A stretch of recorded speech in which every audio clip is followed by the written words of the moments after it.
అపోస్తలుడైన పౌలు కొరింథీయులకు రాసిన మొదటి పత్రిక 11వ అధ్యాయము 28వ వచనం చదువుదామండి. చదవండి.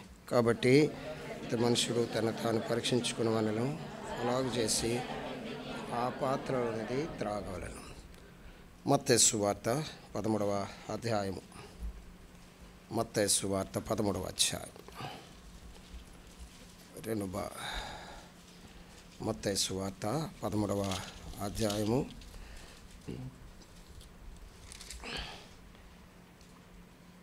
24వ వచనము నుండి 30 వరకు మార్చి చదువుకుందాం. 24వ వచనం నుండి 36 వరకు. ఆయన మరియు కుప్పాను వారితో చెప్పెను, ఏమనగా పరలోక రాజ్యము తన పొలములో మంచి విత్తనం విత్తిన ఒక మనుషుని పోలి ఉన్నది.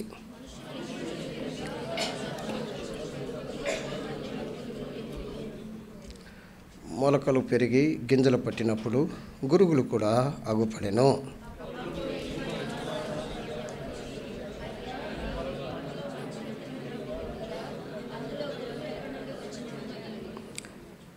ఇది శత్రువు చేసిన పని అని అతడు వారితో చెప్పగా, ఆ దాసులు, మేము వెళ్ళి వాటిని పెరికి కూర్చుట నీకిష్టమా అని అతన్ని అడిగిరి.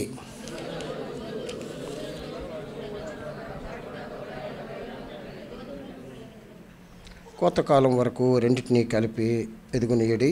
కోతకాలమందు గురుగులను ముందుగా కూర్చి వాటిని కాల్చివేయుటకు కట్టలు కట్టి గోధుమలను నా కుట్టలో చేర్చి పెట్టుడని కోతగాండ్రతో చెప్పుదునెను. అలాగే 36వ వచనం నుండి 43వ వచనం వరకు కూడా మార్చి చదువుదాం. అప్పుడు ఆయన జనసమూహములను పంపివేసి ఇంటిలోనికి వెళ్ళగా ఆయన శిష్యులు ఆయన వద్దకు వచ్చి, పొలములోని గురుగులను గూర్చిన ఉపమాన భావం మాకు తెలియజెప్పమనిరి.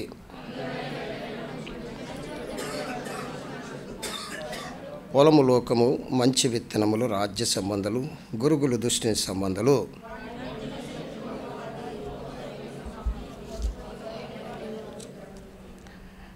ఎన్నో వచనం అండి? 40 అమ్మా 40. గురుగులు ఎలా కూర్చబడి అగ్నిలో కాల్చివేయబడెనో అలాగే యుగ సమాప్తి అందును జరుగును.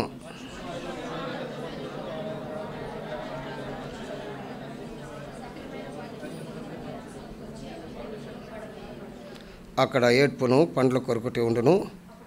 అప్పుడు నీతిమంతులు. ప్రార్థన చేసుకుందాం. ప్రభు యొక్క సహాయం కొరకు.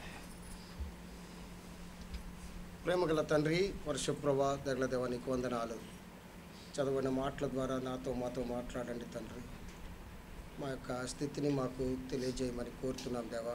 మేము ఏమై ఉన్నామో అది నీ కృప వలన ఉన్నాం దేవా. అందరూ బట్టి నిన్ను స్తుతిస్తున్నాం ప్రభా. కూర్చున్న వారందరికన్నా తెలుపులను కొన్ని మాటలు మాకు అందించి మా ఆత్మీయ జీవితానికి ఉపయోగపడేవి మీరు మాకు దయచేయమని కోరుతున్నాం దేవా. మీరు వండి పంచండి. మా కొరకే, మా క్షేమాభివృద్ధి కొరకే, మా ఆత్మీయ జీవితాల కొరకే ఈ విత్తనాలు పని చేయడానికి మీ కృప దయచేయమని యేసు నామమున వేడుకొంచున్నాం తండ్రి. యేసు ప్రభువారు ఈ లోకంలో ఉన్నప్పుడు ఆయన అనేక రీతిలుగా బోధిస్తూ వస్తున్నప్పుడు ఉపమానాలు చెప్పి ఉన్నారు. అందరికీ అర్థమయ్యే భాషలో, అందరికీ అర్థమయ్యే రీతిలో ఆయన మాట్లాడేవాడు ఉన్నాడు. ఆయన వాక్య భాగాలు ఆ రీతిగా ఉన్నాయి. పరలోక సంబంధమైన విషయాలు భూలోక సంబంధమైన విషయాలతో జత చేసి అందరికీ అర్థమయ్యే రీతిలో ఆయన బోధిస్తూ వచ్చిన్నాడు. ఆయన యొక్క బోధలు సరళముగా అందరికీ అర్థమవుతుంటుంది, సామాన్యునికి కూడా అర్థమవుతుంటుంది. అటువంటి గొప్ప బోధకుడు ఆయన.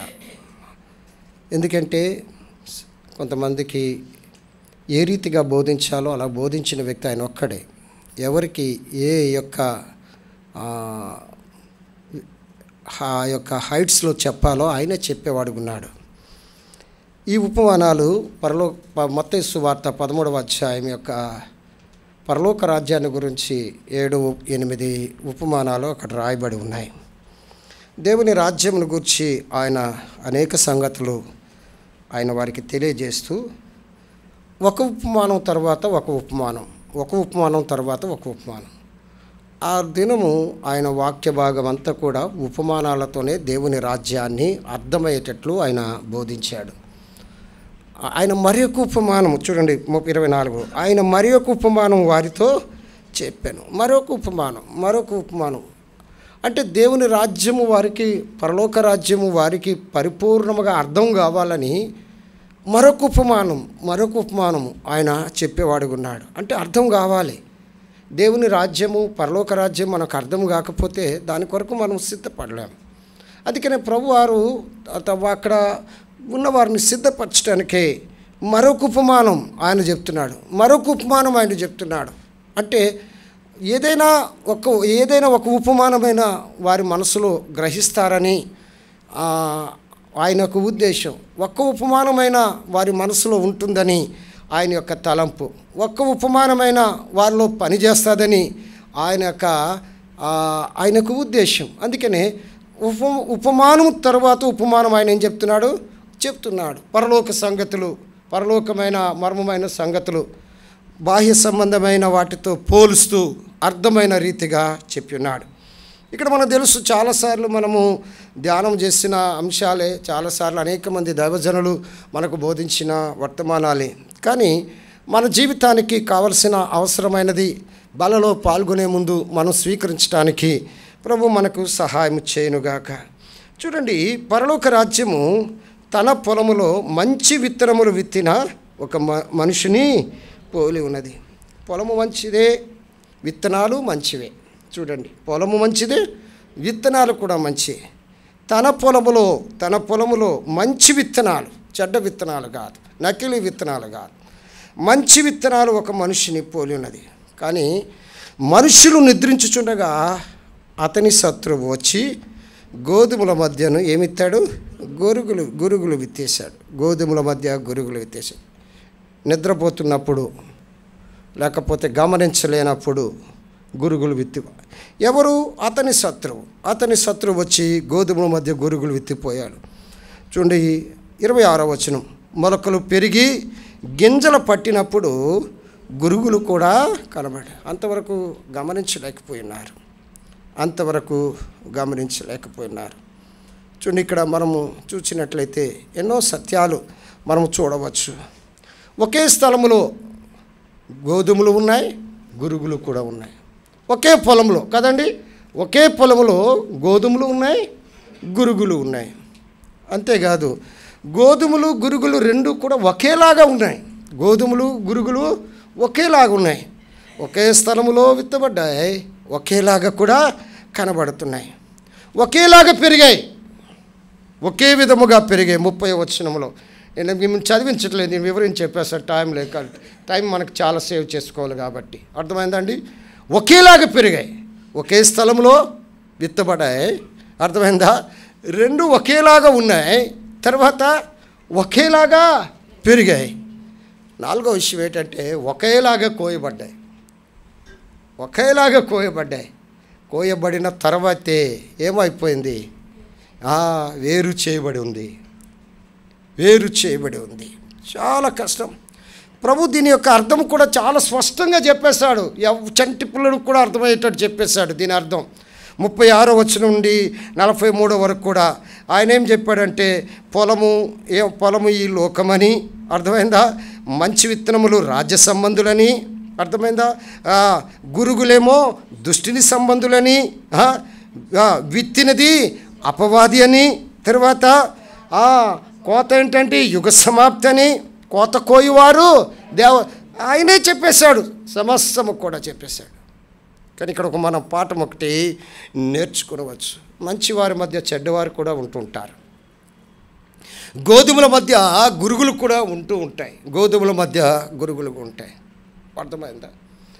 సంఘం అంతటిలో కూడా అందరూ గోధుమలు కాదు, గురుగులు కూడా ఉంటాయి, సమానంగానే పెరుగుతుంటారు. కుటుంబంలో కూడా అందరూ గోధుమలు కాదు, గురుగులు కూడా ఉంటాయి. మొట్టమొదటి దుష్టుని సంబంధి ఎవరండి? భూలోకంలో మొట్టమొదటి దుష్టుని సంబంధి ఎవరో తెలుసా? ఎవరండి? యేసుక్రీస్తు గారు. ఆదాము కూడా కాదు, కయ్యూను కదండి. మొదటి యోహాను పత్రిక 3వ అధ్యాయము 12వ వచనం చదువుతారా? మొదటి యోహాను పత్రిక. దుష్టుని సంబంధి, దుష్టత్వం, వాడిలో ఆ యొక్క సాతాను క్రియలు బయలుపడ్డే ఒక వ్యక్తి అయిన. చూడండి, మొదటి యోహాను పత్రిక 3వ అధ్యాయం 12వ వచనం. మనము కయ్యూను వంటి వారే ఉండరాదు. వాడు ఎవడండి? వాడు దుష్టుని సంబంధి. మొట్టమొదట ఆ దుష్టుని యొక్క, సాతాను యొక్క లక్షణాలు లేక వాడి గుణగణాలు బయటికి బయలుపరిచింది కయ్యూను గాడే. కయ్యూను అనే వ్యక్తి. అర్థమైందా? చదువమ్మా. వాడు దుష్టుని సంబంధి అయి తన సహోదరుని చంపెను. వాడతన్ని ఎందుకు చంపెను? ఒక ప్రశ్న, వాడతన్ని ఎందుకు చంపెను? చూడండి, దుష్టుడు వాడిలో బయలుపరుచుకుంటున్నాడు. ఆ గృహములో చక్కగా నలుగురు ఉన్నారు, ఆదాము, అవ్వ, కయ్యూను, హేబేలు. చక్కని గృహం. ఆ గృహంలో గోధుమ ఉంది, గురుగు కూడా ఉంది. గోధుమ హేబేలు అయితే గురుగు ఎవరండి? కయ్యూను. కయ్యూను చూడండి, ఆడెవడు? దుష్టుని సంబంధి. హేబేలు ఎవరు? దేవుని సంబంధి. అర్థమైందా? దేవునికి ఇష్టముగా నడిచినవాడు, దేవునికి ఇష్టమైన అర్పణ అర్పించేవాడు ఉన్నాడు. వాడి నైజ్యం చూపించుకున్నాడు. చదవమ్మ 3:12. మనం కయ్యూను వంటి వారమై ఉండరాదు. మనం ఎటువంటి వారమై ఉండరాదు? కయ్యూను వంటి వారమై ఉండరాదు. వాడు దుష్టుని సంబంధి అయి తన సహోదరుని చంపాడు. అక్కడ ఒక ప్రశ్న ఉంది, వాడు అతన్ని ఎందుకు చంపాను? ఎందుకు చంపాడు అసలు? చూడండి, తన క్రియలు చెడ్డవి, తన సహోదరుని క్రియలు నీతి గలవి. అక్కడే కనబడుతుంది మనకు వ్యత్యాసం. అక్కడ గురుగు ఉంది, అక్కడేముందండి? గోధుమ కూడా ఉంది. తన సహోదరుని ఎందుకు చంపాడు? తన సహోదరుని ఎందుకు చంపాడు? తన క్రియలు చెడ్డవి, తన సహోదరుని క్రియలు నీతి గలవి. కుటుంబాలలో, సంఘాలలో ఈ రెండు మిళితమైపోయి ఉంటాయి. చాలా మిళితమైపోయి ఉంటాయి. మనకు అర్థం కాదు. కోతకాలం వస్తే కానీ అప్పుడు ఏది ఎక్కడికి చేరుతుందో అప్పుడు అర్థమవుతుంది. తీర్పు వస్తేనే కానీ మన క్రియలు బయలుపరచబడుతుంటాయి. అర్థమైందండి? 12 మంది శిష్యులు ఉన్నారు. ఒక ఆయన ఎవరండి? అపవాది సంబంధి కదండి. అపవాది వాళ్ళు ప్రవేశించింది. యోహాను చూడండి, అవసరం లేదు, 13వ అధ్యాయం 27వ వచనంలో సాతాను వానిలో ప్రవేశించెను అంటాడు. అర్థమైంది? కలిసే ఉన్నారు, కలిసే జీవించారు, కలిసే తిన్నారు, ఆశ్చర్యకార్యాలు చూచారు, ప్రభుత్వనే ఉన్నారు. కానీ ఏం చేస్తున్నాడు? ఒకడు అపవాది సంబంధి, కయ్యూను అపవాది సంబంధి. వాడి క్రియలు చెడ్డవి, చెడ్డ క్రియలు చేసేవారు గురుగులు, చెడ్డ క్రియలు చేసేవారు అపవాది సంబంధులై ఉంటుండే. ఇలాగ మనం చూడచ్చు. వారికి ఇక ప్రభు కాలంలో కూడా పరిసయ్యులు, సద్దుకయ్యులు ఉన్నారు కదండి. పరిసయ్యులు, సద్దుకయ్యులు. బాప్టిజం ఇచ్చి యోహాను అతను ఏమని పిలిచాడు? సర్ప సంతానం. అంటే అపవాది సంబంధులు. వారెవరండి? అపవాది సంబంధులు. చూడండి, మత్తయి సువార్త 3వ అధ్యాయం 7వ వచనం. మత్తయి సువార్త 3వ అధ్యాయం 7వ వచనములో ఆ మాట చూడు. సద్దుకయ్యులను సర్ప సంతానమా, మీకు బుద్ధి చెప్పిన వారెవరు? వీరు అపవాది సంబంధులు. ఆచారాలే ఉంటాయి కానీ ఘనముగా వారి క్రియలు ఎలా ఉంటాయంటే కోటలు దాటుతాయి. అర్థమైందా? అంతేగాని వారి బ్రతుకులో ఉండదు. వారి బ్రతుకులో సాక్ష్యం లేని జీవితాలు పైకి ఎంతగా కనబడుతుంటారు. అపవాది సంబంధులు వారు. చూడండి, అపోస్తల కార్యం 13వ అధ్యాయం 10వ వచనం. అపోస్తల కార్యం 13వ అధ్యాయం 10వ వచనం. అక్కడ ఒక వ్యక్తిని అపోస్తల పౌలు ఎలా గద్దిస్తున్నాడో. అపోస్తల కార్యం 13:10. అతనిని తేరి చూచి, అతనంటే ఎలుమా అనబడేవాడు, గారడి వాడని అర్థం. అతన్ని తేరి చూచి సమస్త కపటముతోను, సమస్త దుర్మార్గముతోను నిండినవాడా, ఎవరండి ఇతడు? అపవాది కుమారులు. ఒకే పొలంలో ఉన్నారు, ఒకేలాగా ఉంటున్నారు, ఒకేలాగా పెరుగుతుంది, ఒకేలాగా కోత కోయబడుతుంది. కానీ అపవాది కుమారులు కూడా ఉన్నారు. సర్ప సంతానం ఉంటుంది, దుష్టుని సంబంధి ఉన్నారు. కయ్యను లాంటి వారు ఉన్నారు, యూదా లాంటి వారు ఉన్నారు, పరిసయ్యులు సద్దుకాయలు లాంటి వారు ఉంటారు, గారడీలు చేసేవారు ఉన్నారు. ఒకే పొలం. శత్రువు తన పని చేసి వెళ్ళిపోయేవాడు ఉంటాడు. ఎక్కడ దేవుని పని బాగా జరుగుతుందో అక్కడ శత్రువు తన పని కూడా మొదలు పెట్టడానికి ప్రారంభిస్తాడు. ఎందుకు బాగోవాలి ఆ పని? మంచి పనులు సాతానికి నచ్చవు, మంచి పనులు సాతానికి ఇష్టం ఉండవు. సాతాను కూడా మనం ఇలాగా కనురెప్ప వాల్చగానే విత్తెళ్ళిపోతుంటాడు.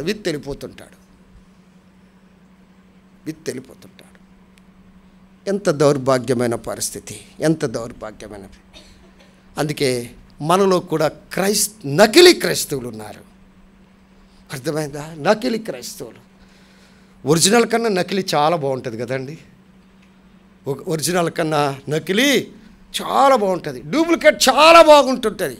ఎంత బాగుంటుందో అర్థమైందా?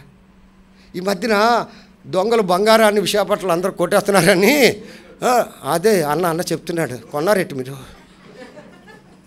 రోల్డ్ గోల్డ్ ఎంత బాగుంటుంది. నకిలీ క్రైస్తవులు, నకిలీ క్రైస్తవ్యములో దేవుని ఏర్పాటును, దేవుని పిలుపును, దేవుని ప్రత్యక్షతను విడిచిపెట్టి ఎలా జీవిస్తున్నామంటే ఆచారయుక్తముగా జీవిస్తున్నాం. గురుగుల వలె జీవిస్తున్నాం. మనం కూడా కలిసిపోతున్నాం. ఎలా కలిసిపోతున్నాం? ఒకే పొలంలో ఉంటున్నాం. గమనించండి, ఒకే పొలంలో ఉంటున్నాం, ఒకలాగే ఉంటున్నాం, ఒకలాగే పెరుగుతున్నాం, ఒకలాగే కోయబడుతున్నాం. కానీ ఏమైపోతుంది? అది కూర్చున్నప్పుడు తేడా కనబడిపోయింది. కూర్చున్నప్పుడు ఏం లేదు, నకిలీ క్రైస్తవ్యం. ఎంత దౌర్భాగ్యమైన పరిస్థితి. నువ్వు దేవుని బిడ్డవా, దేవుని బిడ్డలాగే ఉండు. దెయ్యం బిడ్డవా, దెయ్యం బిడ్డలాగే ఉండు.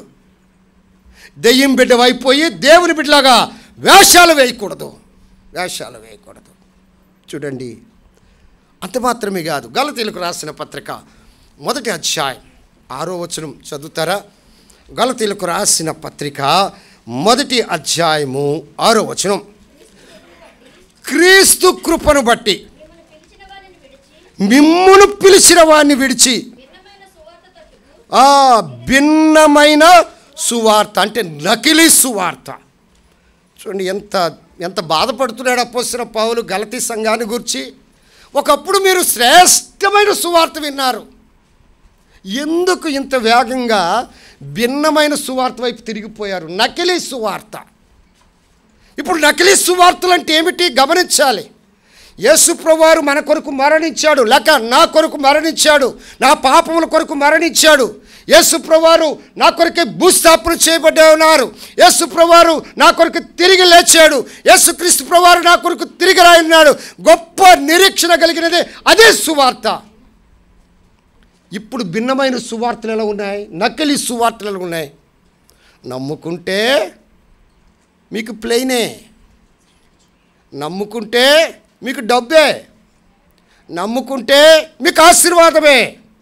భిన్నమైన సువార్తలు, భిన్నమైన వార్తలు. అసలు ప్రభువును నమ్ముకుంటే, ప్రభువుని విశ్వసిస్తే, యేసు ప్రభువుని స్వంత రక్షణగా విశ్వసిస్తే నీ జీవితంలో పరలోక సంబంధమైన ప్రతి ఆశీర్వాదం దొరుకుతుందని చెప్పడానికి బదులు సువార్తను వక్రీకరించేవారు గురుగులు. వారెవరండి? గురుగులు. వారు గురుగుల్లాగా ప్రవర్తిస్తున్నారు.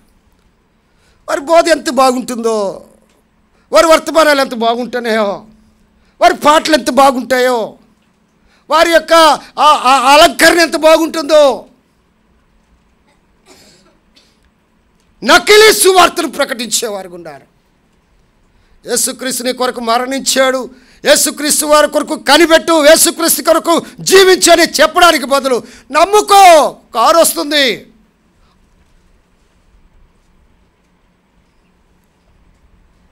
ప్రాస్పారిటీ గాస్పుల్ అంటారు, అంటే అభివృద్ధి చెందే సువార్తను నకిలీ సువార్త. గురుగులు లాంటి జీవితాలు, వారి జీవితాలు డబ్బు కొరకే బోధించినట్టు వారు, ధనమును కూర్చుకునేవారు, దాని కొరకు ఆ వాక్యమును వక్రీకరించేవారు. గురుగులు గురుగులు గురుగులు నకిలీ క్రైస్తవ్యం కాదు ప్రభు కోరేది, నకిలీ సువార్తను కాదు. చూడేమంటాడు 1 అధ్యాయం 6వ వచనం, క్రీస్తు సువార్తను బట్టి మిమ్మును పిలిచిన వారిని విడిచి ఏం చేస్తున్నారు? ఎటు తిరిగిపోయారు వీరు? భిన్నమైన సువార్తతో. ఇంత త్వరగా తిరిగిపోతారా గలతీ సంఘస్థులారా? చూడండి ఏమన్నాడు, మిమ్మల్ని పిలిచాడు ప్రభు, అతను విడిచిపెట్టేశారు. మీ కొరకు ప్రాణం పెట్టినా అతను విడిచిపెట్టారు. మీ కొరకు తన యొక్క నీ కొరకు తీర్పు పొందిన యేసయ్యను విడిచిపెట్టేసి భిన్నమైన సువార్త తట్టు. ఆ మందిరాలు ఎంత నిండిపోతుంటాయో, ఆ మందిరాలు ఎంత ఘనంగా ఉంటుంటాయో అర్థమైందా? ఒక్కొక్కరి మీద ఒక్కొక్క కలర్ లైటు. అర్థమైందా? ఏంటిది? గురుగుల యొక్క బోధ, గురుగుల యొక్క బోధ. ఒకే పొలంలో ఉన్నారు, ఒకలాగే గోధుమలు గురుగులు ఒకలాగే ఉన్నాయి, ఒకలాగే పెరుగుతున్నాయి, ఒకలాగే కోయబడుతుంది. కోయబడిన తరువాత నీ స్థితి ఏంటి? నకిలీ సువార్తలు, నకిలీ సువార్త.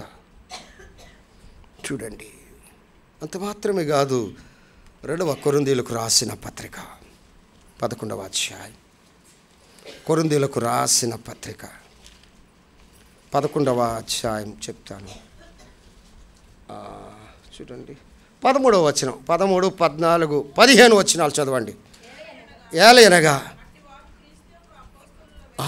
నకిలీ సేవకులు, నకిలీ సేవకులు వీరు.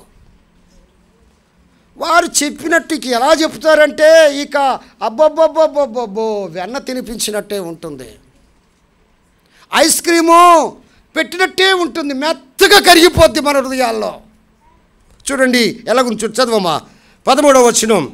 ఏలయనగా అట్టివారు క్రీస్తు యొక్క అపోస్తుల వేషము ధరించిన వారై ఉండి దొంగ అపోస్తులను మోసగాండ్రను పనివారే ఉన్నారు. దొంగ అపోస్తులు.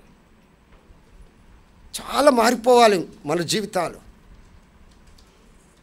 అయితే గోధుమలుగానే ఉండు, కానీ గురుగులుగా పెరుగుతున్నావేమో గమనించు. సేవకులైనా, నాయకులైనా, పరిచారకులైనా, విశ్వాసులైనా, దేవుని పనివారులైనా, ఎవరైనా సరే గోధుమలాగే బ్రతకాలి, గురుగుగా బ్రతకకూడదు.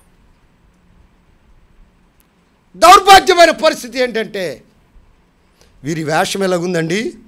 అపోస్తుల వేషం, వేషధారణ, అతిశయం. మళ్ళీ ఎంత బాగుంటుందో అది నమ్మేస్తాం అంతే, నమ్మేస్తాం అంతే. చూడండి చదవమ్మా. మోసగాండ్రు పనివారనై ఉన్నారు. చూడండి అక్కడ వాళ్ళకి మూడు విషయాలు: అపోస్తుల వేషము, దొంగలు, మోసగాడు. వేషధారులు, దొంగలు, మోసగాళ్ళు కనబడరు. అపోస్తలుడైన పౌలు ఎఫెసు సంఘాన్ని, అయ్యో నేను వెళ్ళిపోయిన తర్వాత తోడేలు మీ మధ్యకు వస్తాయి జాగ్రత్త అంటుంటాడు ఎఫెసు సంఘంలో. చూడండి అంటాడు. తర్వాత ఏమంటాడు? ధరించుకుని ఉన్నాడు. ఆ తర్వాత 14వ వచనం, ఇదే మీరు ఆశ్చర్యపడిన అవసరంలే, ఏదో వండర్గా ఆలోచించిన అవసరంలే. చూడండి ఏమంటాడు? సాతాను తానే వెలుగుదూత వేషము ధరించుకుని ఉన్నాడు. సాతాను గాడే వాళ్ళు, సాతానే. మీకు తెలుసా మనకన్నా వాక్యం బాగా తెలుసు ఎవరికి? మనకన్నా పాటలు బాగా పాడతాడు. ఎవరండి? ఇప్పుడు చెప్పట్లే, ఇప్పుడు చెప్పరు, సాతానుగాడు. కానీ మనం చేసే పని ఒకటాడు చేయడు, ప్రార్థన. వణుకు వాడికి. మనకన్నా వాక్యం బాగా తెలుసు, మనకన్నా పాటలు బాగా పాడతాడు, కానీ మనలాగా చిన్న ప్రార్థన వాడు చెయ్యలేడు. వణుకు. ప్రార్థన జీవితాలు ఉండవు, వాక్యం కొరకు ప్రార్థన ఉండదు. అర్థమైందా? ఏదో చెప్తారు, వేషం ధరిస్తారు, వాళ్ళతో పాటు గురుగుల్ని పెంచుతుంటారు. సంఘంలో గురుగుల్ని పెంచుతుంటారు. వాళ్ళు గురుగులు బ్రతుకుతారు, ఇతరులు గురుగులుగా పెంచుతుంటారు. సిగ్గు లేకపోతే సరే. దేవుని బిడ్డలే. దేవునికి ఇవ్వాల్సిన సమయం దేవునికి ఇవ్వాల్సిందే. అన్ని విషయాలకు మనం సమయం ఇస్తుంటాం. గురుగుగా బ్రతుకుతుంటాం, గోధుమగా బ్రతకం. మనం దేవుని బిడ్డలం, మనం విశ్వాసులం, మనం నాయకులం, మనం సేవకులం. వేషం ధారణ, దొంగ, మోసగాడు. చూడండి వాడికి ఎన్ని పేర్లు ఉన్నాడు. నకిలి. ఎన్ని చెప్పినా ఇక్కడే ఇలా విని ఇలా విడిచిపెట్టి పోతుంటాం అంతే. అర్థమైందా? సాతాను మన తలకెక్కనివ్వడది. చూడండి, చదవండి 15వ వచనం. గనుక వాని పరిచారకులకును, వాడి యొక్క పరిచారకులు కూడా ఎలా ఉంటారండి? నీతి పరిచారకులు. వేషం అట్టది. వాడు పరిచారకులు ఉంటారు. వెనకాల డప్పు వాయించిన బోళ్ళు మంది ఉంటారు వెనకాల. అయ్యగారు బైబిల్ పట్టుకునేవారు కొంతమంది. కాదు అది వారి వేషం. అది వారి వేషం. నీతి పరిచారకులు. చాలా జాగ్రత్తగా అంచె దినాలలో మన విశ్వాసాన్ని మనం కాపాడుకోవటానికి ఏది శ్రేష్టమైన బోధ గమనించాలి. దేవుడు నీకే ప్రత్యక్షత ఇచ్చాడో ఆ ప్రత్యక్షతలో నువ్వు నడవాలి. దేవుని మందిరానికి వచ్చి దేవుని మందిరంలో ఎదుగుతూ, పాటలు పాడుతూ, వాద్యాలు వాయిస్తూ, దేవుని వాక్యం చెప్పుతూ, ఆరాధన చేస్తూ గురువుగా మారిపోయావంటే నీకన్నా దౌర్భాగ్య పరిస్థితి మరొకటి లేదు. నీకన్నా దౌర్భాగ్య పరిస్థితి మాకు లేదు. చూడండి, దొంగ సేవకులు, నకిలీ సేవకులు, నకిలీ విశ్వాసం. ఇంకో మాటలో చెప్పాలంటే మన విశ్వాసం ఎలా ఉంటుందండి? ఇక్కడ నంచేపు అబ్బా ఏం పాడతామో, బయటికి వెళ్ళాక మన విశ్వాసానికి చిన్న పరీక్ష ఏమిటంటే ఆ ప్రభువుని తిట్టినట్టు ఎవరిని తిట్టాం. నకిలీ విశ్వాసం. గురుగులు లాంటి బ్రతుకు మన బ్రతుకు. అంటే కరెక్ట్గా ఉందాం, లేకపోతే మానేద్దాం. 2 పడవల మీద కాలేస్తే ఏమవుతుంది? ఏమండి మనకు తెలుసు కదా ఇవన్నీ మనకు బాగా చిన్నప్పటి నుండి వింటున్నాం. నా సండే క్లాస్ నుండి వింటున్నాను నేను. ఏమవుద్ది? నేను పడతాను సముద్రంలో. జాగ్రత్త. అది ప్రభువు మన దగ్గర కోరటం లేదు. ఇటువంటి గురుగులు, ఇటువంటి గోధుమలు. ఒక్క వచనం చెప్పి నేను ముగిస్తాను. 2వ దశలోనికే రాసిన పత్రిక. మా కుటుంబ ఆరాధనలో కూడా మేము చదువుకుంటూ వస్తున్నాం. 2వ దశలోనికే రాసిన పత్రిక చెప్తానుంటామా. 2వ దశలోనికే రాసిన పత్రిక 1వ అధ్యాయం 6వ వచనం చదువుతారా? 2వ దశలోనికే రాసిన పత్రిక 1వ అధ్యాయం 6వ వచనం.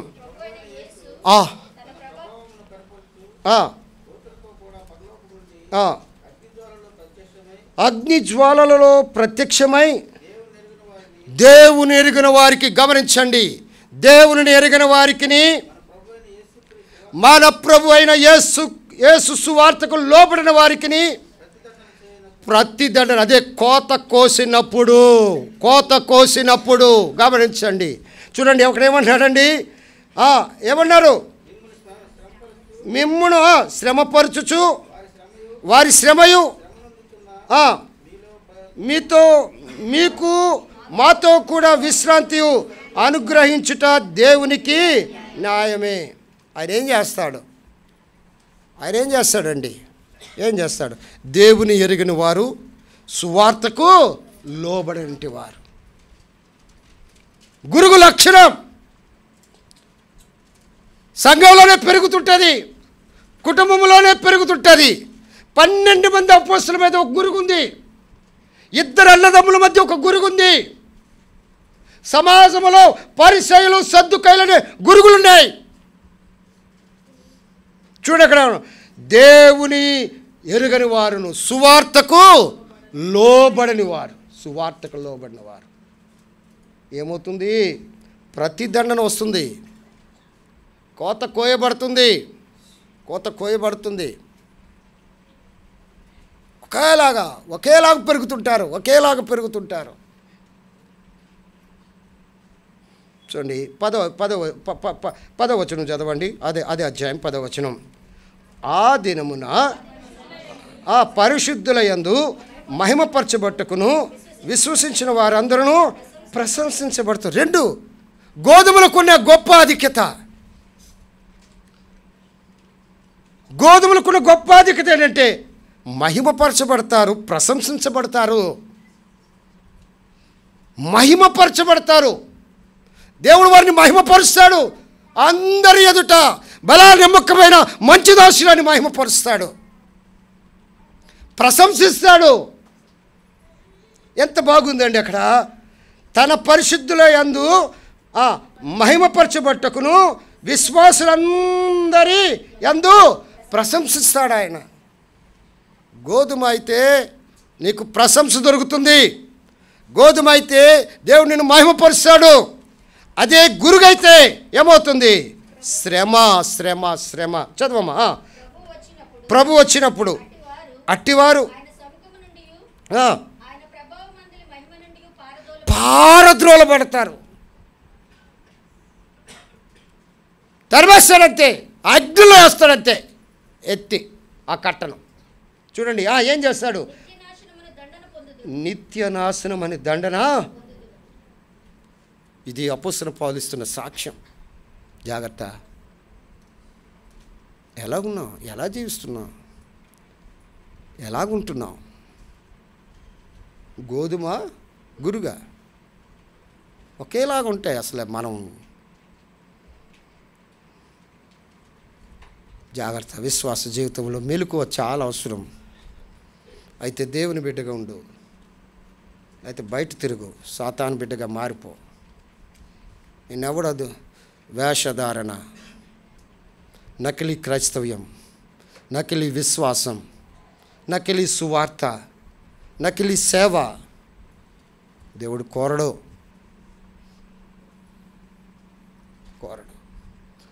ఒకవేళ అవన్నీ ఆ సేవకులు వచ్చి ఒక మాట అన్నారు, అయ్యా ఇది తీసేయమంటారా, గురుగులు తీసేయమంటారా అని అడిగారు.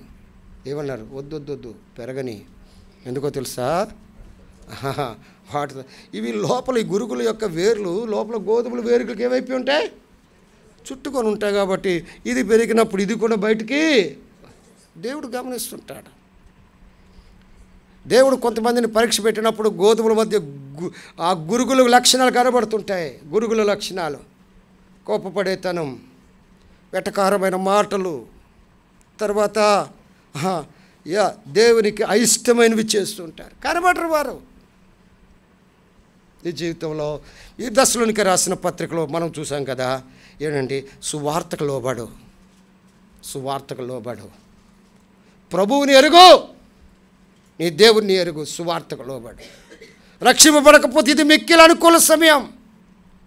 సువార్తకు లోబడకపోతే నువ్వు ఎన్ని సంవత్సరాలు దేవుని మందిరంలోకి వచ్చినా, ఎన్ని సంవత్సరాలు ఏది చేసినా, ఎన్ని సంవత్సరాలు కానుకిచ్చినా, అందరికన్నా ఎక్కువ ఇచ్చినా వ్యర్థం.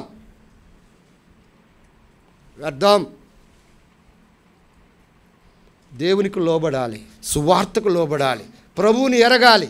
ప్రభు నీ కొరకు ఏమి చేశాడో ఎరుగు. అదే బల్ల చెప్తుంది. ఆయన నీ కొరకు మరణించాడు, తన రక్తాన్ని కార్చాడు, తన శరీరాన్ని నలగొట్టుకున్నాడని బల్ల చెప్తుంది. ఎరగాలి. ఎవరస్తులు చాలామంది వస్తుంటారు, అలవాటుకు వచ్చి అలవాటుకు పోవడం కాదు. దేవుడిని తెలుసుకోవాలి. అనేక మంది పెద్దవారు అలవాటుగా వస్తారు, అలవాటుగా పోతుంటారు. ఇక్కడ పని ఇక్కడే, అక్కడ పని అక్కడే.